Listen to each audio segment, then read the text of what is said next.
राधे राधे दोस्तों। आज हम आपको सुनाएंगे एक किसान और उसके दो बैलों की कहानी। अगर आप हमारे चैनल पर नए हैं तो प्लीज़ हमारे चैनल को लाइक करें, सब्सक्राइब करें और शेयर करें। मधुबन गांव में एक धर्मराज नाम का ग्वाला रहता था। उसके 3 पड़ोसी थे, लल्लन, मिठाईलाल और बंदा। ये तीनों पड़ोसी धर्मराज से बहुत ईर्ष्या करते थे। हर समय धर्मराज के नुकसान के बारे में सोचते रहते थे। सामने से तो धर्मराज से ऐसे बातें करते थे जैसे पूरे गांव में उन तीनों से बड़ा धर्मराज का कोई भी हितैषी नहीं है। धर्मराज बेचारे सचमुच में धर्मराज थे, निष्पक्ष, निष्पाप और मिलनसार, बिल्कुल भोले भाले। धर्मराज की एक छोटी बेटी चिंता थी, जिसकी उम्र 8 वर्ष थी, और दूसरा बेटा राम, जिसकी उम्र 16 वर्ष थी। धर्मराज की पत्नी का नाम राधा था। धर्मराज का परिवार छोटा सा परिवार और सुखी परिवार था। धर्मराज के तीनों मित्र ठीक इसके उल्टे थे। सभी लोगों का परिवार बड़ा था और गाय बैल भी उन लोगों के धर्मराज से ज्यादा थे। धर्मराज के पास तो सिर्फ 2 गायें थी, बैल एक भी नहीं था। धर्मराज के खुंटे पर बैल नहीं थे, जिसकी वजह से धर्मराज बहुत ही लाचार रहते थे। ना चाहते हुए भी धर्मराज को अपने पड़ोसियों के पास जाना पड़ता था, और वे धर्मराज को जब बैल मांगने जाता तो उसे बड़े कड़वे वचन सुनाते। उनके कड़वे वचनों का सामना करने के बाद बैल तो धर्मराज को मिल जाते थे। धर्मराज सोचते, बड़े भाई लोग ही तो हैं, कोई बात नहीं। धर्मराज यदि समय से उनके बैलों को वापस नहीं पहुंचाते तो उनके पड़ोसी घर आकर उन्हें 2-4 बातें सुना जाते। यह देखकर धर्मराज के परिवार वालों को बड़ा बुरा लगता था। एक दिन धर्मराज की पत्नी बोली, देखिए जी, मुझे अच्छा नहीं लगता। धर्मराज कहने लगा, अब आपको क्या अच्छा नहीं लगता, क्या हुआ है? तो राधा कहने लगी, दरवाजे पर आकर कोई आपको कुछ भी कहकर चला जाता है। तो धर्मराज कहने लगा, अरे भाग्यवान, कुछ भी हो है तो मेरे चाचा भाई ही, मैं बुरा नहीं मानता। राधा कहने लगी, ए जी, एक बात बोलूं? धर्मराज ने मुस्कुराते हुए कहा, बोलिए राधा। तो राधा कहने लगी कि सुनिए, एक जोड़ी बैल आप भी खरीद लीजिए। धर्मराज कुछ देर के लिए चुप हो गया, लेकिन फिर उसकी पत्नी बोली, लेकिन क्या? धर्मराज कहने लगा, भाग्यवान, आजकल एक बैल 8 से 10 हजार रुपए में मिलता है। इतने पैसों का इंतजाम कैसे होगा? इसलिए एक जोड़ी बैल की तो बात ही बहुत बड़ी है। एक जोड़ी बैल में धन भी तो ज्यादा खर्च होगा। राधा कहने लगी, हाँ तो क्या हुआ, पैसा चाहे कितना भी लगे, एक जोड़ी बैल हमारे खुंटे पर भी होने चाहिए। हमने अपने लिए ना सही, बच्चों के भविष्य की खातिर तो हमें बैल चाहिए। धर्मराज कहने लगा, इसके लिए तो खेत जो रहन रखनी पड़ेगी, यानी गिरवी रखना पड़ेगा। राधा कहने लगी, कोई बात नहीं, जब अपने बैल हो जाएंगे ना, धीरे धीरे मेहनत करके खेत को छुड़ा लेंगे। धर्मराज कहने लगा, ठीक है, मैं बात करता हूँ। वहीं पर राम भी बैठा था, वह भी जिद कर बैठा। राम कहने लगा, बापू, अम्मा ठीक बोल रही है, आप एक जोड़ी बैल खरीद लो। आप पत्नी और बेटे की बात को धर्मराज मना नहीं कर पाए और हामी भर दिए। अगले दिन लाला से बात करके अपने 1 बीघा खेत को जो गिरवी रख दिए, उसके बदले में धर्मराज को 21,000 रुपये मिले। धर्मराज उसी पैसों से एक जोड़ी बैल खरीद कर ले आए। धर्मराज दोनों बैलों को लेकर अपने गांव की तरफ आ ही रहे थे। उसी समय उनका पड़ोसी लल्लन उन्हें देखकर बोलने लगा, धर्मराज तो एक जोड़ी बैल खरीद कर ला रहा है। तो लल्लन ने कहा, कैसे हो धर्मराज भैया? धर्मराज ने मुस्कुराते हुए कहा, हाँ काका, खरीद कर लाया हूँ। लल्लन कहने लगा, बहुत रंगरूठ बैल हैं तुम्हारे, कितने के लिए? धर्मराज कहने लगा, क्या बताएं काका, बहुत महंगे पड़े हैं। लल्लन कहने लगा, ओहो, फिर भी बताओ कितने के पड़े? तो धर्मराज हल्की सी मुस्कान के साथ कहने लगा, काका आपके हिसाब से इन बैलों की कीमत क्या होनी चाहिए? लल्लन ने हिसाब लगाते हुए कहा, मेरे हिसाब से तो ये 30 या 32 हजार से कम के तो नहीं होंगे। दोनों बैल काफी ताकतवर और मजबूत थे। धर्मराज कहने लगा, काका ये दोनों बैल मुझे 19,500 में पड़े हैं। यह कहकर धर्मराज बैलों को लेकर अपने घर की तरफ चल दिया। धर्मराज के मुंह से 19,500 सुनकर लल्लन के पैरों तले जमीन खिसक गई। वह अंदर ही अंदर जो उससे ईर्ष्या से जल उठा। 19,500 में एक जोड़ी बैल खरीद लाया। लल्लन एकदम से बेचैन हो उठा। कुछ देर तक सोचता रहा, फिर अपने घर को चला गया। धर्मराज दोनों बैलों को अपने घर आकर खूंटे से बांधकर चारपाई पर जाकर बैठ गया और घर में आवाज लगाया। धर्मराज कहने लगा, राम बेटा। राम दौड़ते दौड़ते हुए आया और बोला, बापू बैल ले आए? धर्मराज ने हंसते हुए खूंटे की तरफ कहा कि देखो बेटा। 2 बैलों को एक साथ खूंटे से बंधे हुए देख राम खुशी से उछलने कूदने लगा। राधा देवी भी थाली में रोली चंदन अक्षत से सजी थाली से दोनों बैलों की आरती उतारने लगी। फिर बैलों के माथे पर तिलक लगाया। तिलक लगाते ही दोनों बैलों की सुंदरता और बढ़ गई। राधा हंसते हुए धर्मराज से कहने लगी, दोनों बैल सीधे हैं, नहीं तो मैं तिलक लगाने से पहले डर रही थी। यदि आप घर पर नहीं रहेंगे तो मैं इन्हें चारा भी नहीं डाल सकती हूँ। राम कहने लगा, अम्मा मेरे होते हुए आप क्यों चारा डालेंगी? राम की बात सुन धर्मराज बोले, भाग्यवान बच्चे अब बड़े हो गए हैं। कुछ देर बाद राधा राम को थाली पकड़ाते हुए कहने लगी, चल बाबू, मैं तेरे लिए मीठा पानी लाती हूँ। राम कहने लगा, ठीक है। वह भी साथ हो लिया। धर्मराज चारपाई पर बैठा है, तभी गांव के 4-5 लोग आ जाते हैं।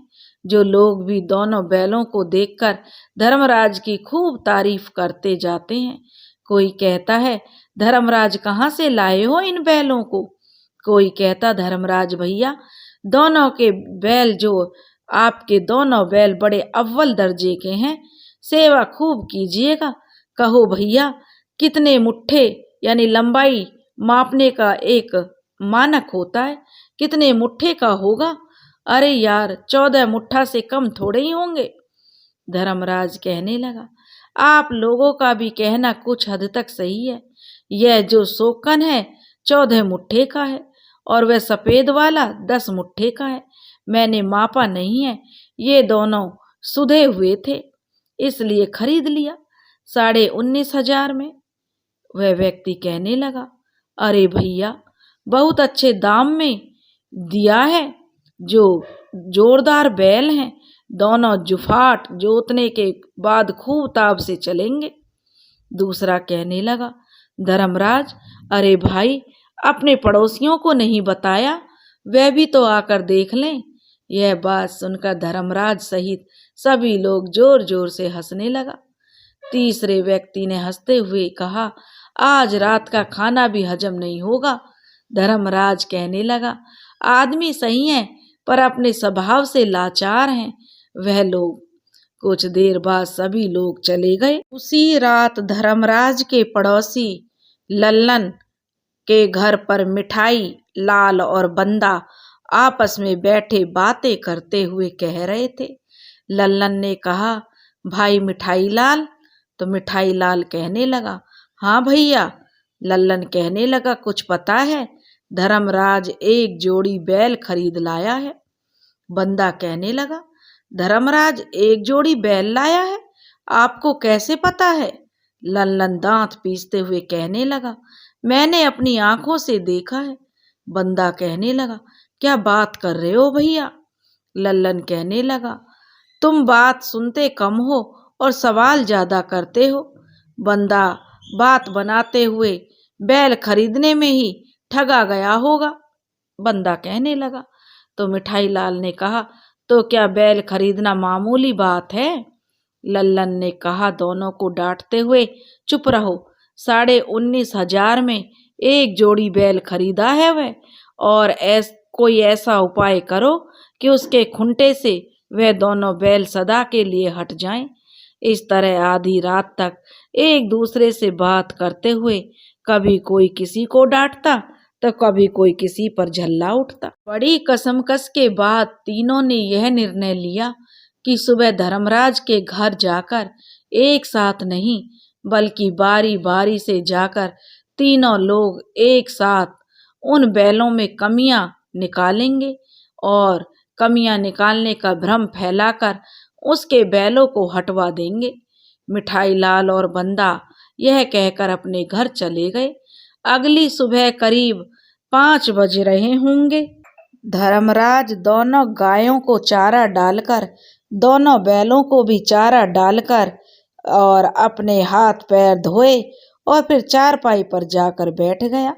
राम अभी सो रहा था। राधा देवी भीगा हुआ चना डाली में रखकर ऊपर नमक मिर्च लेकर आई और धर्मराज को देते हुए राधा कहने लगी, अब आपको किसी के भी घर खेती की जुताई के लिए बैल मांगने नहीं जाना पड़ेगा। धर्मराज हंसते हुए कहने लगा, भाग्यवान, कुछ दिन में हमारी दोनों गायें भी दूध देने लगेंगी। राधा कहने लगी, सब कुछ अच्छा अच्छा सा लग रहा है। तभी बाहर से लल्लन कहने लगा, अरे धर्मराज। धर्मराज लल्लन की आवाज सुनकर बाहर आ गया। तभी वहां पर मिठाई और बंदा भी पहुंच गए। धर्मराज ने सभी लोगों को प्रणाम किया और यह तीनों इशारों इशारों में अपने बनाए हुए जाल में के अनुसार बंदा धर्मराज को जो कहने लगा, भैया लल्लन बोल रहे हैं कि आपने बैल खरीदे हैं, वह भी एक जोड़ी। धर्मराज कहने लगा, हाँ बंदा भैया, कब तक मांग मांग के गुजारा होता, एक दिन का काम तो है नहीं। बंदा कहने लगा, हाँ भैया जरूरी भी है, मैं तो पहले ही आपसे बोला था कि धर्मराज भैया बैल खरीद लीजिए। धर्मराज कहने लगा, सब समय समय की बात है, भविष्य कोई नहीं जानता भैया। बंदा हंसते हुए कहने लगा, हाँ ठीक कह रहे हो भैया। मिठाई लाल कहने लगा, धर्मराज भैया बैलों को दिखाओगे नहीं? धर्मराज कहने लगा, क्यों नहीं, चलिए आइए। और कहकर बैलों की तरफ तीनों मुड़ गए। इधर यह तीनों आपस में कुटिल मुस्कान लिए धर्मराज के पीछे पीछे चल रहे थे और धर्मराज अपने बैलों को दिखाने के लिए उनसे आगे आगे चल रहा था। जब वे बैलों के पास गए तो बैलों के पास जाकर बड़ी बारीकी से घूम घूम कर दोनों बैलों का मुआयना करने लगे। करीब आधे घंटे तक बस बैलों को देखते रहे।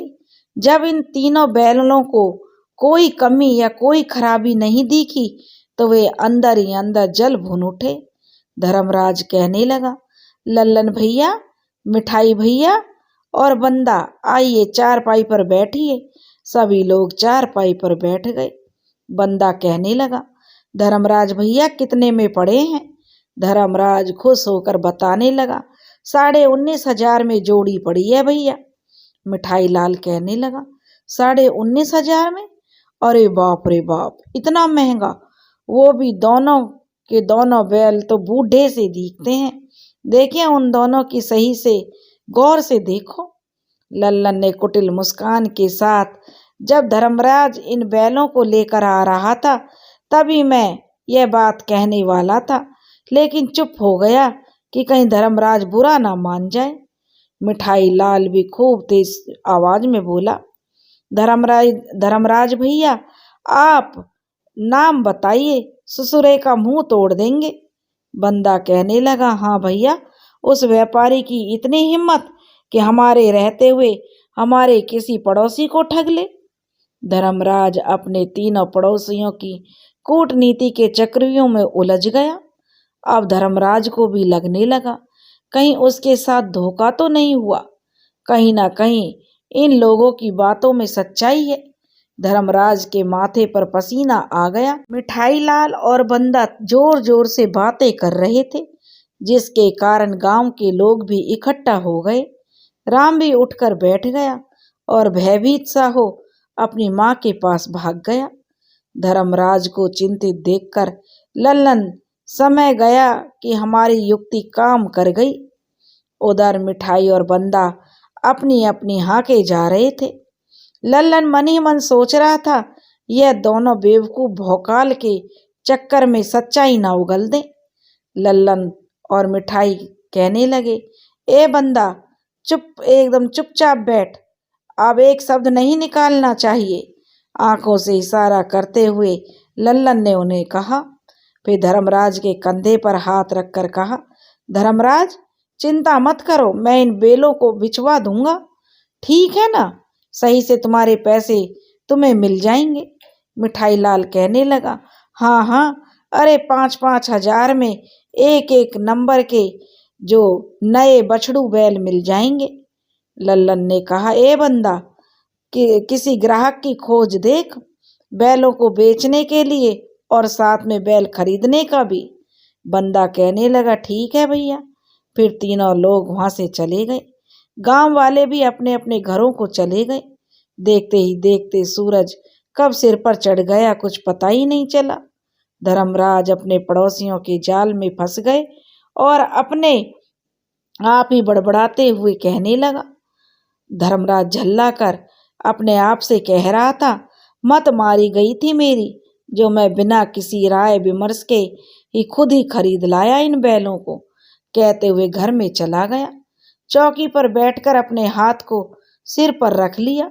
धर्मराज की पत्नी राधा और पुत्र राम पुत्री चिंता के बार बार समझाने पर धर्मराज बोले, राम की अम्मा, वाकई मैं ठगा जा चुका हूँ। राधा कहने लगी, कैसी बातें कर रहे हैं आप, दोनों को देखिए, वे बुढ़े कैसे हैं। राम कहने लगा, बापू, दोनों बड़े सीधे हैं और अच्छे हैं। चिंता भी कहने लगी, बापू, इन्हें मत बेचिएगा ये, और वह रोनी सूरत लिए हुए रोने लगी। राधा प्यार से समझाते हुए कहने लगी, आपको पता है ना कि आपके पड़ोसी आपसे कितनी ईर्ष्या रखते हैं। जिनके मन में जलन हो वह भला किसी के हित की बात कैसे कर सकते हैं। यह भी तो हो सकता है यह उन लोगों का कोई षड्यंत्र हो। एक बार आप ठंडे दिमाग से सोचिए। बच्चों को बार बार गिड़गिड़ाने और राधा देवी के समझाने से धर्मराज की बुद्धि खुल गई। धर्मराज कहने लगा, राम की अम्मा, तुम ठीक कह रही हो सकता है यह भी उन लोगों की कोई गहरी चाल हो। राम की अम्मा, लोगों की बातें सुनकर मैं डर गया था। 1 बीघा खेत रहन जो रखा है। धर्मराज, उसकी पत्नी राधा और बच्चे खुश हो गए। समय बीतता गया। धर्मराज अब दूसरे के भरोसे नहीं था। उसके पास खुद के एक जोड़ी बैल थे। खेत का काम अब समय पर हो जाता था और धर्मराज की खेतों में अनाज की उपज भी बढ़ने लगी। यह देखकर धर्मराज के पड़ोसी मिठाईलाल, बिंदा दोनों बैलों को रात में जहर खिला दिए, जिसके कारण दोनों बैल खुंटे से बंधे बंधे ही दम तोड़ दिए। जब भोर में धर्मराज गायों को हटाकर बैलों के पास गए तो उसके होश उड़ गए। देखता है कि दोनों बैल मरे पड़े हैं। यह देखकर धर्मराज दोनों बैलों को पहले रस्सी से मुक्त कर चिल्लाने लगा। धर्मराज के चिल्लाने से उसकी पत्नी घर से दौड़ कर आई। बैलों को मरा देख वो भी रोने और चिल्लाने लगी। दोनों लोगों की आवाज सुनकर गांव के अड़ोसी पड़ोसी भी इकट्ठा हो गए। थोड़ी देर में धर्मराज के पड़ोसी भी आ पहुंचे, जैसे उन्हें कुछ पता ही नहीं था। कुछ देर बाद गांव वालों की मदद से दोनों बैलों को गांव से दूर जमीन में गाड़ दिया गया। दोनों बैलों के जाने के बाद धर्मराज बस इसी चिंता में डूबे रहे कि कैसे मेरे बच्चों का पालन पोषण होगा, क्या खाएंगे, कैसे अपने खेत को छुड़ाऊंगा, गांव के सामने कैसे मुंह दिखाऊंगा। मेरे पड़ोसियों के व्यंग्यात्मक बोल मेरा मजाक उड़ाएंगे, तब क्या करूंगा। ऐसी ऐसी बातें सोचकर धर्मराज को बड़ी पीड़ा होती। कुछ दिनों बाद धर्मराज की मृत्यु हो गई। जब घर की सारी जिम्मेदारी राम के ऊपर आ गई, राधा देवी भी अपने मासूम बच्चे के ऊपर इतनी बड़ी जिम्मेदारी देखकर रोने लगी। अब तो खेती करना भी मुश्किल हो गया था। एक दिन राधा राम से बोली, बेटा राम, इन गायों को भी बेच दे। राम कहने लगा, नहीं अम्मा, मैं इन गायों को नहीं बेचूंगा। यदि हमने गायों को बेच दिया तो फिर हम क्या खाएंगे। राधा रोते हुए कहने लगी, बेचेगा नहीं तो इनके लिए चारा कहाँ से लाएगा। बेटा, खेती का सारा काम ठप पड़ा है, तू अभी छोटा है। रामू गर्व से बोला, अम्मा, मैं ग्वाले का बेटा हूँ, ग्वाला कभी भूखा नहीं मरता। कल सुबह मैं इन गायों को खेत में चराने ले जाऊंगा।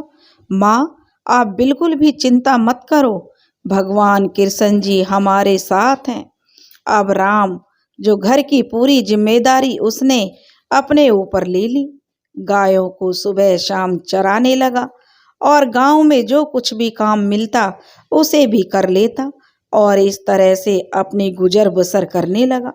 राम के पिता ने जिसे अपना खेत गिरवी पर रखा था, एक दिन वह व्यक्ति आया और राम की अम्मा से बोला, भाभी जी, धर्मराज भैया ने जो खेत रहन पर रखा है आप उसे छुड़ा लीजिए, नहीं तो मैं अपने नाम पर करवा लूंगा। राधा कुछ बोल नहीं पाई, लाचार औरत कर भी क्या सकती है। अचानक धर्मराज के पड़ोसी लल्लन देवदूत बनकर वहीं पर आ पहुंचे।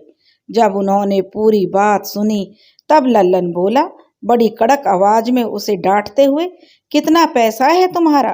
तो वह व्यक्ति डरते हुए कहने लगा, 19,500। लल्लन ने तभी अपनी जेब से पैसा निकालकर देते हुए कहा, तुम्हें क्या लगा धर्मराज नहीं है तो तू खेत अपने नाम कर लेगा। फिर अपनी छाती को ठोकते हुए कहने लगा, अभी धर्मराज के पड़ोसी जिंदा हैं, समझे। वह व्यक्ति पैसे लेकर चला गया। राधा हाथ जोड़कर कहने लगी, आपकी बड़ी कृपा है जो आपने हमारी आज इज्जत बचाई है। लल्लन दूर से ही कहने लगा, कोई बात नहीं, यह तो मेरा फर्ज था, चिंता मत करना, जब तुम्हारे पास पैसा हो जाए तो मुझे लौटा देना। इतना बोलकर लल्लन, मिठाईलाल और बंदा वहां से चले गए। कुछ दिन बाद राम की दोनों गायों ने एक एक बछड़े को जन्म दिया। इससे राम और राधा देवी की और जो उनकी छोटी लड़की चिंता थी बहुत खुश हुए। राम दोनों बछड़ों से बहुत प्रेम करने लगा। राम ने एक बछड़े का नाम राजू और दूसरे बछड़े का नाम राजा रखा। इससे राजा खूब हष्ट पुष्ट और ताकतवर था। राजू भी कोई कम नहीं था। राम यदि कहीं चला जाता तो राजू और राजा चिल्लाने लगते। राम एक गाय का दूध बेच देता और दूसरी गाय का दूध से अपने घर के तीनों सदस्य खाते पीते। धीरे धीरे समय बीत रहा था। समय के साथ साथ यह दोनों बछड़े भी बढ़ते जा रहे थे। राजू और राजा अब खूब बड़े बड़ी सींगों से जो खूब बलिष्ठ बैल बन गए थे। वे दोनों डील डोल्स में भी बहुत सुंदर दिखते थे। राम भी अब युवा हो चुका था। उसके कंधे भी मजबूत, विशाल भुजाएं और हल्की मूछें आ गई थीं। राजू और राजा राम की एक आवाज पर दोनों बैल दौड़कर उसके पास आ जाते। राम जो कहता उसे मान लेते। इन दोनों बैलों की वजह से राम के घर की स्थिति फिर से सुधरने लगी। ये देखकर तीनों पड़ोसी फिर जल भुन उठे। एक दिन लल्लन राम के घर गया और राधा देवी बैठी हुई थी और उनकी बेटी खाना खा रही थी और राम गाय और बैलों को पानी पिला रहा था। लल्लन कहने लगा, बेटा राम, जरा इधर तो आना। लल्लन के पास जाकर राम ने कहा, जी काका बोलिए। तो लल्लन कहने लगा, बेटा मेरे पैसे मिल जाते तो। इससे पहले राधा कहने लगी, लेकिन जेठ जी आपने तो कहा था। लल्लन भी बहलाते हुए बीच में बात काट कर कहने लगा, क्या करें, काम ही ऐसा पड़ गया, नहीं तो मैं पैसा मांगता ही नहीं। राम कहने लगा, काका आप मुझे समय नहीं दे रहे हैं। लल्लन कहने लगा, यह बात है तो चलो 10 दिन का समय दिया, खुश हो। लल्लन के जाने के बाद राधा देवी राम से बोली, बेटा तू 10 दिन में कैसे पैसों का इंतजाम करेगा। राम कहने लगा, अम्मा मैं देखता हूँ, आप चिंता ना करें। राम लाला के पास गया और उनसे उधार पैसे मांगे। लाला कहने लगा राम को समझाते हुए, बेटा मेरी बात का बुरा मत मानना, उधार लेकर कर्मठ से कर्मठ व्यक्ति भी कमजोर पड़ जाता है। मैं इसलिए नहीं समझा रहा कि तुम मुझसे पैसा मांग रहे हो, बल्कि इसलिए समझा रहा हूँ कि तू धर्मराज का बेटा है। राम से झुकाकर कहने लगा, जी लाला जी, और राम वहाँ से चला गया। रास्ते में स्वयं से बड़बड़ाते हुए कहने लगा, राम अपने आप से ही बातें करता हुआ जा रहा था। लाला जी ठीक ही तो कह रहे हैं, उधार के चक्कर में ही तो बापूजी की मृत्यु हुई थी। ऐसा करते करते 10 दिन का समय बीत गया। लल्लन फिर आया। उस दिन राम कहीं गया था। पैसों का इंतजाम ना पाकर वह खूंटे से राजू और राजा को अपने घर बांध आया। राधा और चिंता के लाख मना करने पर भी लल्लन नहीं माना। जब राम वापस अपने घर आया तो देखा दोनों गायें तो खूंटे पर बंधी हैं, लेकिन राजू और राजा को ना पाकर वह परेशान हो उठा और उसने जल्दी जल्दी में वह खेत खलिहानों के चक्कर मारने लगा, कहीं राजू और राजा किसी के खेत में जाकर तो नहीं चल रहे हैं। जो भी रास्ते में मिलता उससे ही पूछता, काका, दादा, चाचा, कहीं भैया, कहीं आपने मेरे राजू और राजा को देखा है। सभी लोगों का एक ही जवाब था, भैया हमने नहीं देखा, बेटा हमने नहीं देखा। राम खोजते खोजते एकदम थक गया। प्यास से गला सूखा जा रहा था, भूख से कदम लड़खड़ाने लगे। फिर भी राम राजू और राजा को ढूंढता रहा। एक व्यक्ति ने बताया कि राम बेटा, कुछ ही दूरी पर मैंने चरवाहों को देखा है, हो सकता है राजू और राजा भी वहीं पर हों। राम धन्यवाद बोलकर आगे बढ़ गया। जब वह चरवाहों के पास पहुंचा तो चरवाहों ने कहा, राम बेटा, राजू और या राजा यहाँ पर नहीं आए हैं। चरवाहे ही तो आखिरी उम्मीद थे राम की, परंतु वहाँ भी राम के हाथ निराशा ही लगी। राजू और राजा को ना पाकर राम रोने लगा और अपने आप से ही बड़बड़ाते हुए रूंधे हुए गले से कहने लगा, राजू राजा, तुम दोनों कहाँ चले गए हो? तुम दोनों के बिना मैं कैसे जीऊँगा? चिल्लाते हुए भगवान से कहने लगा, आप ये मेरी कैसी परीक्षा ले रहे हैं? अपने आप से बातें करता हुआ राम घर की तरफ बढ़ते हुए जा रहा था। राजू और राजा को ढूंढते हुए कब अंधेरा हो गया राम को पता ही नहीं चला। मुंह लटका कर घर पहुंचा तो देखा कि घर के अंदर उसकी माँ और बहन चुपचाप बैठी हुई हैं। उन दोनों को देखते ही राम खूब जोर जोर से रोने लगा और अपनी माँ से बोला, अम्मा, राजू और राजा नहीं मिल रहे हैं। उस वक्त राम की आंखों में आंसू देखकर उसकी माँ कहने लगी, बेटा, उसके अपने बेटे के आंसुओं के पूछते हुए वह कहने लगा, माँ पूरा गांव छान मारा। उन दोनों को देखते ही राम जोर जोर से रोने लगा और अपनी माँ से बोला, अम्मा, राजू और राजा नहीं मिल रहे हैं। उस वक्त राम की आंखों में आंसुओं की धारा फूट पड़ी। अपने आंसुओं को पोंछते हुए वह कहने लगा, पूरा का पूरा गांव छान मारा अम्मा, लेकिन राजू और राजा का कहीं पता नहीं चला। राम के इतना कहने पर ही राधा देवी ने कोई उत्तर नहीं दिया। वह चुपचाप बैठे बैठे टुकुर टुकुर देख रही थी। राम को बताना भी चाहती है और नहीं भी। यह देखकर राम झल्लाते हुए अपनी माँ से कहने लगा, अम्मा मैं आपसे कुछ पूछ रहा हूँ और आप बोलती ही नहीं है। राधा देवी कहने लगी अपने आंसुओं को पोंछते हुए, राम बेटा दोनों गायों को चारा डाल, देख दोनों कितना चिल्ला रही हैं। राजू और राजा का नाम अब मत ले, अब वो कभी नहीं आएंगे। कहते हुए उसकी अम्मा और उसकी बहन दोनों रोने लगी। अपनी माँ से इस तरह की बात सुनकर राम आश्चर्य में पड़ गया। कुछ पूछना चाहा, लेकिन दोनों गायें राजू और राजा के लिए चिल्ला रही थी। राम उसी समय घर से बाहर आया और दोनों गायों को चारा डाला। जैसे ही चारा डाला, दोनों गायें अपना मुंह फेर कर उसी तरफ चिल्लाने लगी जिस रास्ते से राजू और राजा को ले जाया गया था। गायों को चारा न खाते देखकर वह रोने लगा और अपने गमछे से आंसुओं को पोंछते हुए चारपाई पर जा बैठा। चारपाई पर बैठ राजू और राजा और उनके बचपन के बारे में सोचने लगा। राजू और राजा को उसने बड़े प्रेम से पाला था। राजू और राजा बचपन में राम के बगैर एक पल भी नहीं रहते थे। यही राम किसी काम से बाजार या खेत पर काम करने चला जाता तो दोनों लगातार बोलते रहते थे, और जब तक कि राम वापस न आ जाता। जब वह वापस आता तो दोनों बछड़े उसके आगे पीछे चक्कर लगाने लगते। कभी राम के ऊपर चढ़ जाते तो कभी उसे प्रेम से चाटने लगते। राजू और राजा इतने समझदार थे, यदि उनके पास कोई बाहरी आदमी आता तो वे दोनों अपनी माँ के पास चले जाते। राजू, राजा और राम ऐसे रहते मानो पिछले जन्म के साथी हों।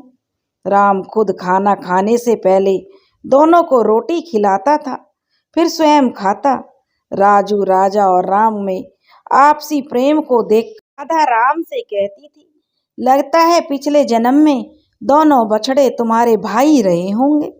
राम आंसुओं को पोंछते हुए हंसते हुए कहता, अम्मा पिछला जन्म ही नहीं, इस जन्म में भी यह दोनों मेरे भाई के समान ही हैं। राधा अपने बेटे को बुलाते हुए कहती, पिछले जन्म के बिछड़े इस जन्म में मिले हैं, भगवान करे तुम तीनों की जोड़ी बनी रहे। राम कहता, इस जन्म में हम कभी नहीं बिछड़ेंगे माँ। राम बैठे बैठे पुराने ख्यालों में डूबा हुआ था। अचानक गांव में शोरगुल की वजह से वह चारपाई से उठा और गांव की तरफ चल दिया। रास्ते में सभी लोग धर्मराज के पड़ोसियों लल्लन के घर की तरफ जा रहे थे। वहाँ एक व्यक्ति से पूछने लगा, क्या हुआ काका, आप लोग कहाँ जा रहे हैं? तो वह व्यक्ति जल्दबाजी में बोला, तुम्हें नहीं पता, लल्लन बाबू के गौशाला की छत गिर गई है। राम आश्चर्य से कहने लगा, छत कैसे गिर सकती है? तो वह व्यक्ति कहने लगा, हाँ लल्लन जिसमें गाय और बैलों को बांधते हैं, वह वाली छत गिर गई है। यह बात सुन राम के पैरों तले जमीन खिसक गई। कहीं ऐसा तो नहीं ना कि उसमें राजू और राजा दोनों ना दब गए हों। वह भी तेजी से लल्लन के घर की तरफ दौड़ा। लल्लन के घर पर धीरे धीरे गांव के और भी लोग इकट्ठा हो गए। मिठाई लाल और बंदा भी जो पहुंच गए। मिठाई लाल कहने लगा, लल्लन भैया यह छत कैसे गिर गई? बंदा आश्चर्य से कह रहा था। लल्लन ने कहा, बंदे भाई क्या बताएं, रात में आंधी तूफान भी तो नहीं आई, फिर भी छत गिर गई। लल्लन राजू और राजा की तरफ इशारा करते हुए कहने लगा, जब से इन दोनों मनहूसों को लाया हूँ तब से कुछ ना कुछ मेरा नुकसान हो ही रहा है। अब कभी किसी को मार देते हैं, कभी बार बार खुंटा ही उखाड़ देते हैं, तो कभी चरनी ही छोड़ देते हैं और किसी को घायल कर देते हैं, और आज यह झोपड़ी ही गिर गई। तभी राम भी वहां पर हाँफते हुए पहुंचा और देखता है कि लल्लन की गौशाला की छत गिरी हुई है और बगल में ही राजू और राजा खूंटे से बंधे खड़े हैं। उन दोनों बैलों को देखकर राम बड़ा खुश हुआ। उसके दोनों बैल सुरक्षित हैं। जब राजू और राजा की नजर राम पर पड़ी, वे दोनों चिल्लाने लगे और खूंटा उखाड़ने की कोशिश करने लगे। कहीं खूंटा उखाड़ लोगों को परेशान ना करें, इसलिए राम उन बैलों के पास जा पहुंचा। राम के पहुंचते ही राजू और राजा दोनों राम के हाथों को चाटने लगे और फिर शांत हो गए। यह नजारा देख गांव के लोग दंग रह गए कि गजब का प्रेम है इन तीनों में। तभी बंदा लल्लन से कहने लगा, लल्लन भैया लाठी कहाँ है? और आपकी यह कहते हुए ही बंदा लाठी लेकर दौड़ा और राजू की पीठ पर 4 लाठी मारी। राम बीच में बचाने के लिए गया तो उसे धक्का मार के नीचे गिरा दिया। यह देख राजा को बहुत गुस्सा आया। फिर बंदा जैसे ही लाठी उठाकर राजा को मारने की तरफ चला, वैसे ही राजा अपनी बड़ी बड़ी सींगों से उसको उठाकर बंदा को ऐसा पटका कि बंदा के दोनों हाथ ही टूट गए। राजा जैसे ही दूसरी बार बंदा की तरफ बढ़ा, राम ने उसे रोक दिया। बंदा दर्द के मारे चिल्लाने लगा। यह देख लल्लन लाल और मिठाई लाल की सिट्टी पिट्टी गुम हो गई। मिठाई लाल कहने लगा, अरे राम हो राम, साक्षात यमराज है ये तो। लल्लन राम की तरफ देखकर कहने लगा, यमराज आ जाए या काल, यदि ये दोनों मेरे खूंटे पर नहीं रहेंगे तो हम इन्हें इस गांव में भी नहीं रहने देंगे। कल इन दोनों को मैं बेच दूंगा, फिर मेरा हिसाब बराबर। आज इन दोनों को चारा भी नहीं डालूंगा। मैं देखता हूँ कि कितनी अकड़ है इन दोनों में। राम चुपचाप सुनता रहा। फिर बैलों को एक बार देखकर वहां से चला गया। घर आकर अपनी माँ से कहने लगा, अम्मा, राजू और राजा अब कभी भी हमारे घर नहीं आएंगे। और यह कहकर वह फूट फूट कर रोने लगा। राधा देवी अपने बेटे को समझाते हुए कहने लगी, तू चिंता मत कर, महादेव देख रहे हैं, उनकी मर्जी होगी जो वही होगा। राम सिसकते हुए कहने लगा, अम्मा, जब राजू और राजा ही नहीं होंगे तो मैं खेतों में काम कैसे करूँगा? खेतों से अनाज कैसे होंगे? यह कहते हुए माँ की गोद में सिर रखकर राम रोने लगा। अगले दिन लल्लन के दरवाजे पर 2 व्यापारी आए और 10,000 में दोनों बैलों को खरीद ले गए। राजू और राजा की बनावट, हष्ट पुष्ट शरीर और ऊपर से बड़ा सा डील डॉल किसी को भी आकर्षित कर लेता। वे दोनों व्यापारी उन बैलों पर मोहित हो गए, इसलिए वे अपने ऊपर आने वाली समस्या से बिल्कुल अनजान थे। एक व्यापारी लल्लन की तरफ देखकर बोला, लल्लन बाबू, दोनों बैलों का पगहा खोलकर मुझे पकड़ा दीजिए। लल्लन जैसे ही दोनों बैलों के पगहू को व्यापारी के हाथ में पकड़ाए, तभी राजा ने एक जोरदार लात मारी, जिससे लल्लन का एक पैर ही टूट गया। लल्लन उसी समय बेहोश हो गया। बैल के इस व्यवहार को देखकर दोनों व्यापारी भी डर गए और कहने लगे, बड़े खतरनाक मालूम पड़ते हैं दोनों बैल। राजा को देख हिम्मत ही नहीं होती थी, लेकिन करे तो क्या करे, 10,000 रुपये भी तो दिए हैं। जैसे तैसे करके दोनों बैलों को व्यापारियों ने पकड़ लिया। डरते डरते गांव से बाहर हो लिए। यहाँ से उन दोनों व्यापारियों पर जो समस्याओं का जो प्रारंभ हो गई। कुछ दूर तो दोनों बैल बड़ी शांति से चले। व्यापारी भी आपस में हंसी मजाक करते हुए दोनों बैलों को लेकर चलने लगे।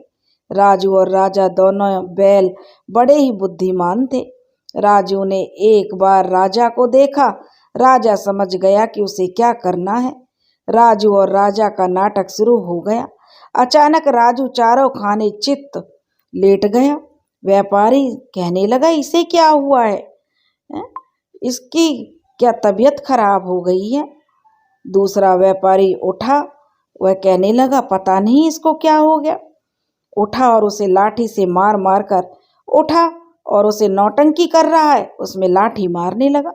दूसरा व्यापारी राजू को पीटने लगा। इतने में राजा बहुत तेज दौड़ा, जिससे वह व्यापारी जमीन पर गिर गया, लेकिन पगहा को नहीं छोड़ा। परिणाम स्वरूप जमीन पर वह व्यापारी घिसटता रहा। जैसे ही हाथ से रस्सी छूटी, राजा दूर जाकर खड़ा हो गया। दूसरा व्यापारी कुछ समझ पाता, राजू ने भी वही काम किया। दोनों व्यापारी कराहते हुए उठे और बैलों को पकड़ने के लिए आगे बढ़े। जैसे ही वे दोनों बैलों के पास जाते, दोनों बैल भी दौड़कर आगे बढ़ जाते और फिर रुक जाते। यह कार्यक्रम तब तक चलता रहा जब तक जमुना नदी का तट नहीं आ गया। तट पर दोनों बैल जाकर चुपचाप खड़े हो गए। दोनों व्यापारी दौड़ते दौड़ते पूरी तरह से थक गए थे। उनके कदम लड़खड़ाने लगे। व्यापारियों ने दोनों बैलों को देखा तो वे खड़े हो गए और रणनीति बनाने लगे कि दोनों बैलों को कैसे पकड़ा जाए। एक व्यापारी कहने लगा, तू जा पहले एक बैल को पकड़, दूसरा अपने आप पकड़ में आ जाएगा। दूसरा कहने लगा, ना भैया, हमारी हिम्मत तो जवाब दे रही है, आप ही क्यों नहीं जाते। व्यापारी झल्लाते हुए कहने लगा, ज्यादा बकवास मत कर, हम दोनों साथ में चलते हैं। कुछ देर बाद दोनों व्यापारी डरते हुए राजू और राजा को पकड़ लिए। व्यापारियों ने पकड़ा, इससे भी राजू और राजा की मर्जी थी। अब यह दोनों व्यापारी ही मशक्कत के बाद जमुना नदी को पार करने के लिए एक बड़ी सी नाव पर चढ़ गए। नाव पर चढ़ने के बाद दोनों व्यापारियों को यह डर सताए जा रहा था कि कहीं ये दोनों कुछ गड़बड़ ना कर दें, नहीं तो हमारे साथ ये लोग भी डूब मरेंगे। दूसरा व्यापारी कहने लगा, जब मैं इन बैलों को देख रहा था तो आश्चर्य में पड़ गया था कि भाई इतने हलवाना बैल लल्लन ग्वाल क्यों बेच रहे हैं, ऐसे ताकतवर हष्ट-पुष्ट बैल हैं। दूसरा व्यापारी कहने लगा, जो पहले वाला था, पता नहीं यह दोनों खेत की जुताई करते भी हैं या नहीं। व्यापारी आपस में बातें कर रहे थे। यदि जुआठ नाथ दिया जाए तो एक ही बार में बीघा का बीघा खेत जोत देंगे। दूसरा व्यापारी कहने लगा, हम दोनों ठगे चुके हैं भाई, दोनों बैल मुसीबत की पुड़ियां हैं, इनकी हरकतें देख इन्हें कोई नहीं खरीदेगा। पहला कहने लगा, भाई 10,000 रुपया लगा जाएंगे तो खुंटे पर ही। राजू और राजा दोनों व्यापारियों की बातें बड़े ध्यान से सुन रहे थे। इतने में नदी का दूसरा किनारा आ गया। अभी लोग नाव से उतरकर आगे बढ़े। इस बार राजू और राजा दोनों एक साथ तेजी से आगे बढ़े। दोनों व्यापारी भी सतर्क थे, इसलिए रस्सी पकड़े ही जो पगहा था, दोनों ने पकड़े पकड़े ही व्यापारी के साथ साथ दौड़ने लगे। लेकिन कब तक, कुछ दूर तक बेचारे दौड़ते, वो ईंट पत्थर से जो उबड़ खाबड़ जमीन पर घिसटने के बाद हाथ की जो रस्सी उनके हाथों से छूट गई और दोनों छिल गए और तब दोनों की जान बची। देखते ही देखते राजू और राजा दोनों व्यापारियों की आंखों से ओझल हो गए। वही पुरानी कहावत है, अंगूर नहीं मिले तो खट्टे हैं। पहला व्यापारी कहने लगा दूसरे को देखकर, 10,000 रुपया भूल जाओ भैया, अच्छा है जान बची तो और भी बहुत से बैल खरीद लेंगे। दूसरा व्यापारी कहने लगा, सही कह रहे हो भैया, हमारे साथ भी वही करते जो लल्लन ग्वाले के साथ किया है। राजू और राजा कहाँ गायब हो गए, कुछ पता नहीं चला। धीरे धीरे 2 महीने का समय बीत गया। राजू और राजा कहाँ हैं, किसी को कोई पता नहीं। धर्मपुर गांव में भी राजू और राजा की चर्चा थी, लेकिन अब धीरे धीरे ये दोनों एक स्वप्न की तरह खो गए। 6 महीने बीत गए। दिन की बात है, एक दिन की बात है, शरद ऋतु का समय था, ऊपर से घनघोर अंधेरा था। राम अपने दल्लान में पहल कर जो सोया हुआ था, तभी उसे कुछ खटपट की आवाज सुनाई दी, जिससे वह जग गया। लालटेन जलाकर इधर उधर देखने लगा। तभी अचानक उसके सामने 2 बहुत ही दुबले पतले से बैल खड़े थे। कुछ देर तक दोनों बैलों को बड़े ध्यान से देखने लगा, यह किसके हैं। तभी राजू और राजा एक साथ राम को चाटने लगे। राम पहचान गया, यह तो राजू और राजा हैं। दोनों की ऐसी दशा देखकर राम राजू और राजा को पकड़कर रोने लगा। अपने मालिक को देखकर राजू और राजा की आंखों में भी आंसुओं की धार बह निकली। राम चिल्लाते हुए कहने लगा, अम्मा अम्मा जल्दी घर से बाहर आइए, देखिए तो कौन आया है। राधा देवी घर से बाहर भागते हुए आई और कहने लगी, क्या हुआ बेटा, क्यों शोर मचा रहे हो? अभी तो सुबह भी नहीं हुई है। राम अपने आंसुओं को पोंछते हुए बोला, अम्मा, राजू और राजा वापस आ गए। राधा देवी भी दोनों बैलों को देखकर बहुत खुश हुई। राम कहने लगा, मेरे दोनों बेटे बहुत भूखे हैं, जल्दी से इन्हें चारा डाल दो। राधा देवी महादेव को बार बार प्रणाम कर रही थी। उनकी अपनी बेटी चिंता को जगाकर उसे भी राधा देवी ने बताया। आज राम के परिवार में हर तरफ खुशी खुशी थी। राजू और राजा ने अनजाने में ही सही धर्मराज के साथ हुए अन्याय का हिसाब पूरा कर दिया था और अपनी सूझबूझ से उन दोनों व्यापारियों को चकमा देकर वापस राम के पास आ गए। दोस्तों, अगर आपको हमारी कहानी पसंद आई हो तो प्लीज़ हमारे चैनल को लाइक करें, सब्सक्राइब करें और शेयर करें। राधे राधे।